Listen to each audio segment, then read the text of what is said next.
Welcome back to the show. We got a great one lined up. Somebody roll that beautiful intro.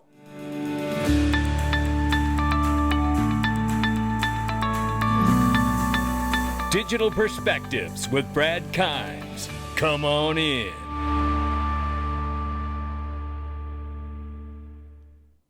Welcome back to the show. You can follow us on Twitter, YouTube, and digperspectives.com for exclusive content. Right now, $2.4 trillion market cap for cryptocurrency. And currently, the market is falling like a manhole cover from the sky. Off by 5.3% right now. 63,400 plus for a Bitcoin and 3,100 plus for Ethereum.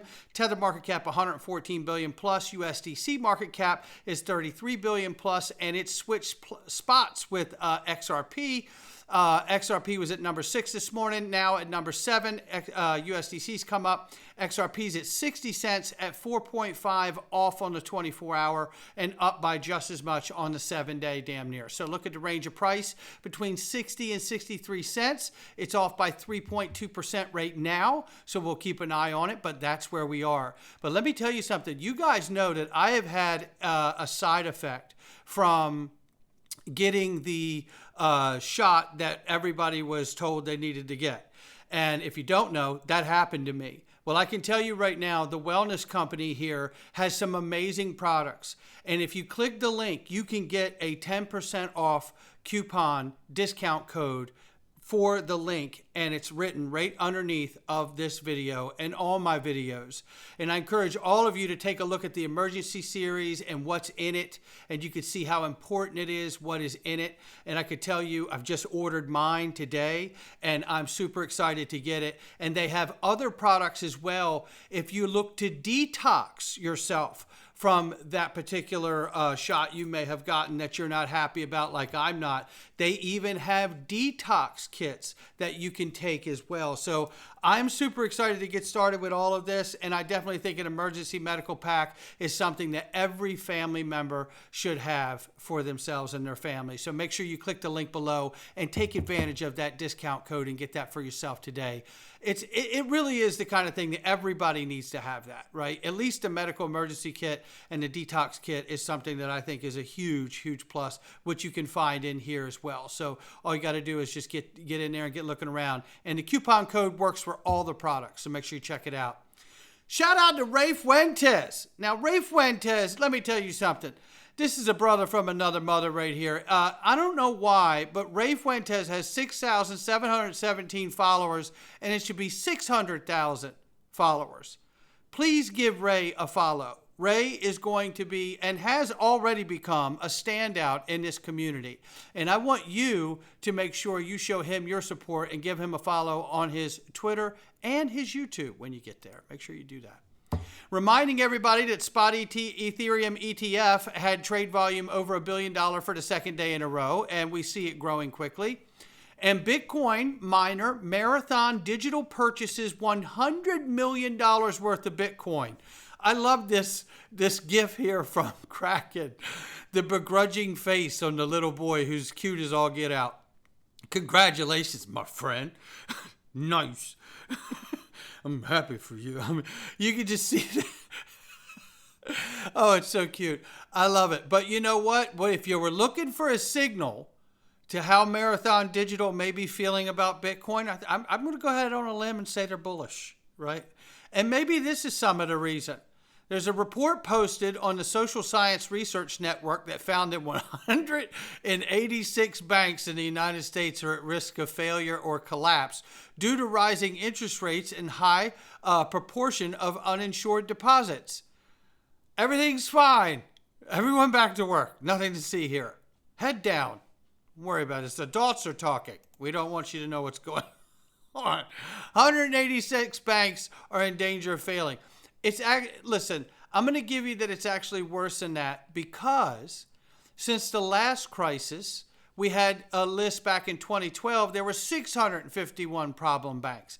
And since 2012, they've been able to reduce that number of problem banks all the way down to 2022. They got down to 39, just 39 problem banks in December of 2022. And somehow in 24 months, that number has come up to a staggering 186 banks now. So in 24 months, we've gone from 39 problem banks to 186. Everything is fine. Back to work, people. This is a great little clip here about what Robert F. Kennedy Jr. says he would say about inflation is a form of government theft, and he's absolutely correct. I happen to like Robert F. Kennedy Jr. a lot, just like I'm going to be voting for Trump as a one-issue voter. I think it was really wrong that they shut him out of the Democrat primaries. I mean, that's how scared they are. What a scared bunch of cowards. If you remember, they did the same thing when Hillary was running. They did the same thing to Bernie Sanders, who I think is a piece of garbage. But nevertheless, he should have gotten a fair shot, right? Let the people decide. I mean, what a concept that's become, right? But take a listen to this quick little clip here. When we were kids. And actually, he talks about the inflation here. I want to hear more about the tail end of this clip where he talks about how he would have the Fed hold Bitcoin. Take a listen. Theft. To that end, would you be willing to? Yeah, I will. I'm going to do that. I'm going to actually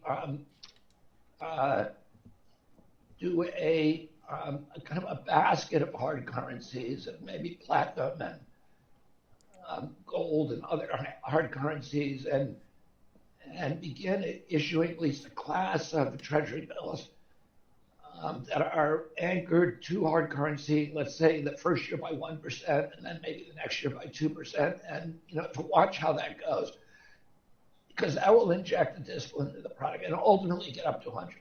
I would like to have the federal government begin to buy Bitcoin and to over my term of office, ultimately have an equivalent amount of Bitcoin that we have gold. Because Bitcoin is an honest currency. It's a currency that's based upon proof of work, and everything's on the ledger. It's decentralized, and that's what we need to do with democracy. If we want to save our democracy, we need to decentralize, and Bitcoin is honest because there's nobody in charge, and it's it is the template for that vision of decentralization, for personal sovereignty, personal control, and personal freedom. Look, as a libertarian, I love the idea of that. I really do. But I think we're all naive to think that it's not controlled by anyone, right? The United States holds more Bitcoin than anybody, they say. And what did we just watch Germany do? We're done here. The history lesson's over, right? The economic lesson is over. If you hold enough Bitcoin, and you don't need to hold all of it. Matter of fact, you don't even need to hold half of it. If you hold just as much as Germany did, you can crash the market. Because that's what they just did, right? So this idea, nobody controls it, nobody just said, look, I love Robert F. Kennedy Jr. I think he's a brilliant guy. But the reality is that if you hold enough of it, you can manipulate it because there's only 21 million of it. This is a reminder. I'm only going to play a few seconds of this, 30 seconds, in fact. Take a quick listen. Marjan Delatine came from Swift, went to Ripple. Now she's gone on to other ventures. Shout out to her. Very nice lady. But listen to this first 30 seconds here. Everybody, I'm sorry for this delay. My name is Marjan Delatine. And this is 2018. Joined Ripple actually 10 months ago, and I used to work for Swift for more than a decade. And my last assignment was, I was responsible for GPI, that I'm sure you have heard about it, changing the cross-border or transaction banking system. Now coming back to Ripple, because I joined Ripple to disrupt, and I think that's the main objective of the Ripple. It is the main objective of Ripple, no doubt about it. And to complement and during that disruption inside the financial system. Why am I showing you that? Because I just showed you how 186 banks went from 39 to 186 banks on the problem list, right? Robert F. Kennedy is telling you that inflation is a form of government theft. He wants to see Bitcoin held on the Federal Reserve books like they hold gold, right? That's a hint to me of how bad it's about to get. And I'm showing this old clip from 2018 with Marjan Delatine because we need to look at where we are now. And who's been working on this problem that the banks are finding themselves into at almost a level of 200 banks just in the U.S.? What gets them out of that hole? It isn't printing more money, right? We all know that part. And that won't stop them from doing it. But the reality is they need to get out of the hole by developing a new infrastructure that eliminates the friction inside of the system that the banks have unfortunately become accustomed to and have built their business models around that friction, which is why they're fighting against having this new technology so much. Not to mention the fact that fractional lending is something you got to go bye-bye, right?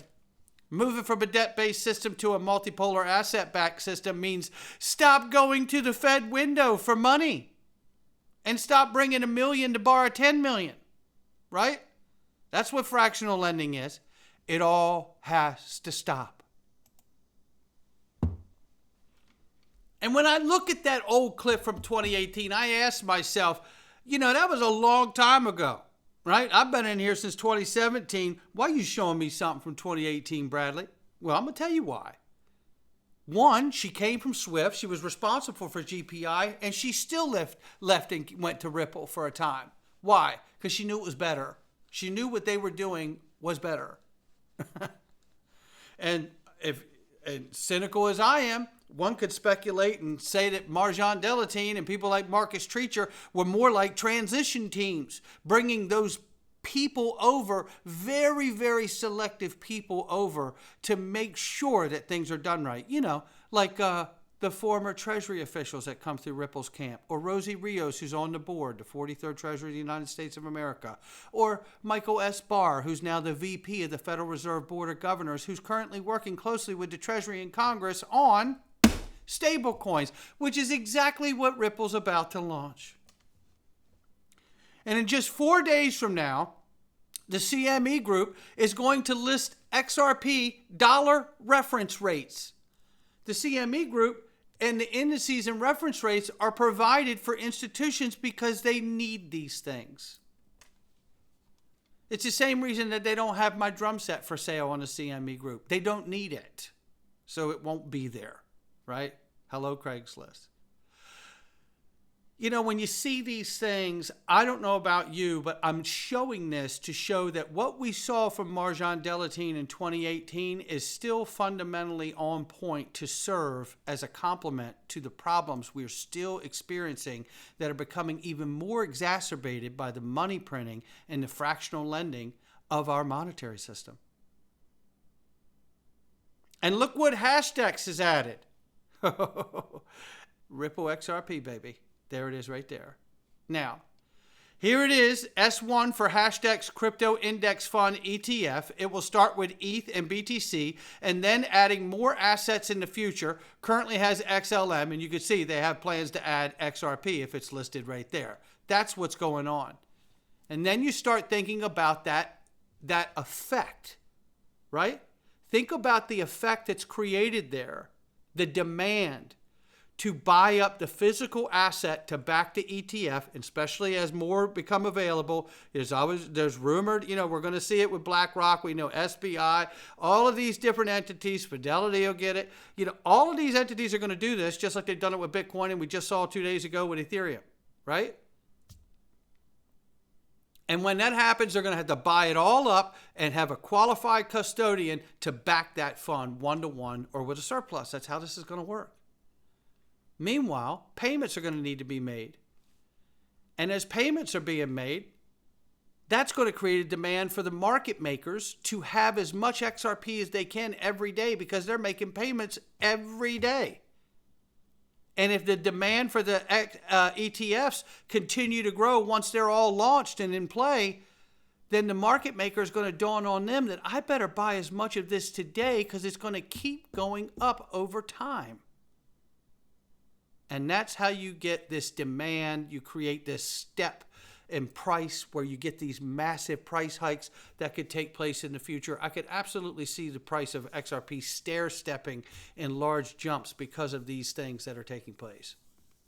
Meanwhile, former Ripple employee who co-wrote the XRP valuation model, Robert Mitchnick, now head of digital assets at BlackRock, clearly knows there's a massive demand for crypto in traditional finance space. The dam is breaking. The flood of investors is coming for these assets. There's no question about it. Listen to what he says in this 30-second really clip. beneficial thing for investors and for markets. What's happened with these ETFs, they've brought access to these assets, which many investors clearly have wanted and have been excited to get the opportunity to hold through an ETF, and brought that into a regulated environment into these wrappers. There's a ton of demand from our clients clearly to be able to access the leading crypto assets within the exchange traded wrapper. And so it's been a great year from that standpoint. It sure has.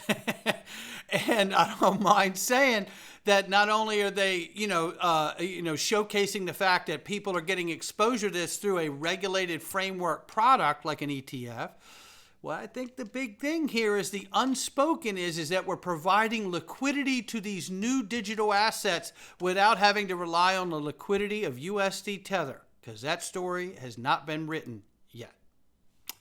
Meanwhile, let's hear what's going on in a story that's not been written here, which is the real USD. Here's Marcus Infanger from RippleX.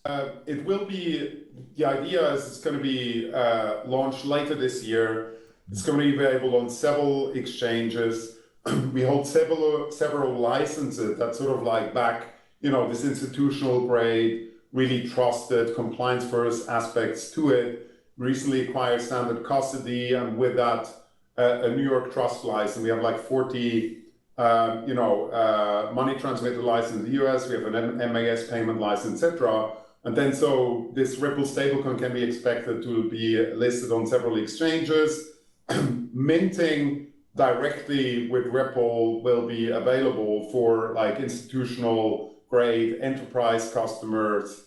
In the early stages as well. Now you have to think about that, right? Minting will be available for institutional grade enterprise customers. Now, what are you going to do when you have, 30 or 40 large institutions print $1 billion worth of real USD so they can use it in their business flows every day? I mean, this is not out of the realm of possibility here. There's a lot of governments and institutions we already know about. How much real USD will they mint so they can get working immediately on their network? I tell you, this is super exciting how close all of this really is. And, what a moment we are in here. Now, let's take a turn and look at this.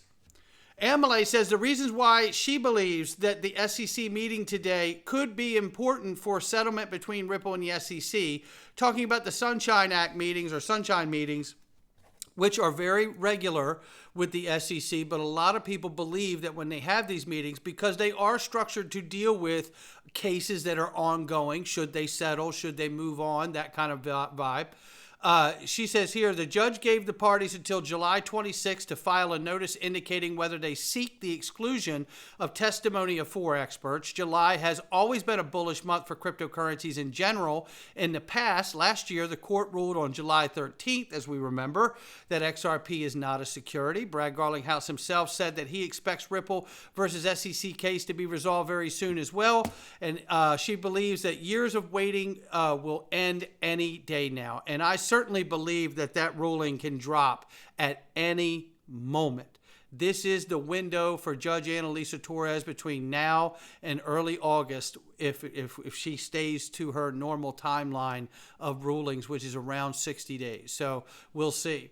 Very quickly, I wanted to show this old throwback clip here to the one and only Quincy Jones, ladies and gentlemen. Take a listen to what he says here about how quickly XRP can gain in price. So anybody out there that's telling you they know where the price of XRP will go has no idea. Absolutely zero clue. But I'll give you a tiny hint of an idea of what could happen. So XRP is it's a financial instrument of value. And that instrument is basically, the instrument's really liquidity between different other instruments like bonds, stocks, currencies, everything basically. Yeah. And the XRP is only worth the value of the things that are issued on it, because it would cost XRP to buy those things on the network and use that liquidity. Mm-hmm. So what ends up happening here is not only do you have to issue all of the equity, but you've also got to issue all of the debt. So XRP is only bound by the fiscal responsibility of the people that issue assets on it, which is obviously irresponsible. So XRP could be at $100, $100,000, $1 million. It depends on how many assets you want to issue onto the network. And I think that's a fantastic point. And he goes on to make the point even more clear. And, you know, shout out to Quincy. He's amazing. And he knows I love him to death. But look, what I wanted to say here is that if you're going to put all the debt on the ledger, that means you're issuing bonds in return. So we have to be curious and ask ourselves, you know, if we're moving from a debt-based society or debt-based system to a multipolar asset-backed system, why would you simply just tokenize the same bond that's just built on a promise and the full faith and confidence of a government like the U.S. government? Why wouldn't you reissue a new bond that has gold, Bitcoin, real hard reserves, cash reserves, and other things behind it, and other metals and commodities as well? That way you're offering a bond that isn't just the same thing, except it's digital now. You're offering something that's truly backed by something more than just your own words. And I think that's a moment we're really headed towards here. What it all looks like, I can't exactly know, but I feel like we're really missing an opportunity if we don't really repatriate the bonds of this country to something that's backed by actual hard assets, along with our faith and promise. Looking at the chart very quickly here, LUD XRP Flare says, we're repeating on the 3-day time frame, closed above 50 moving average orange line, as you can see here. Or down in here, sorry, inside of this thing. We'll look at it in a second. Just like in 2017, piercing through the Ichimoku cloud. So let's take a look at it here. You can see the orange line is right here and piercing through that and the Ichimoku cloud as well right there. We need to get above that. I know we need to get above that. Look, I know where I'm at. They say 70, 75 cents range. We get above that. We're really talking some numbers. But I want to get above that dollar. And truthfully, I want to see us break the previous all-time high. That's when I'll get super, super duper excited. But here, right here, charting guy comes out using an XRP to BTC chart and basically says here, looking at this on the 1 month time frame, he's basically saying here, this XRP related rally just began, 2017 style melt up coming soon, yet you wouldn't believe me. T-minus 6 weeks or less is what he's calling for here. Come on in. Well, 6 weeks or less puts us right at September and the September's doorstep, which is just around the corner, which honestly would put us right in that window of seeing the real USD launched on the XRP ledger and the Ethereum network. And that's another thing not to forget. This thing will be launching on the XRP ledger and the Ethereum network. Come on in. Not financial advice from me or anyone else. It's just my digital perspectives. Make sure you check out that wellness company, ladies and gentlemen. Click that link. It's right at the top of my list, right underneath every video, and see it. Protect yourself, protect your family, and take that detox if you feel like you need it, because I'm getting ready to do it for a second time. I'll catch all of you on the next one.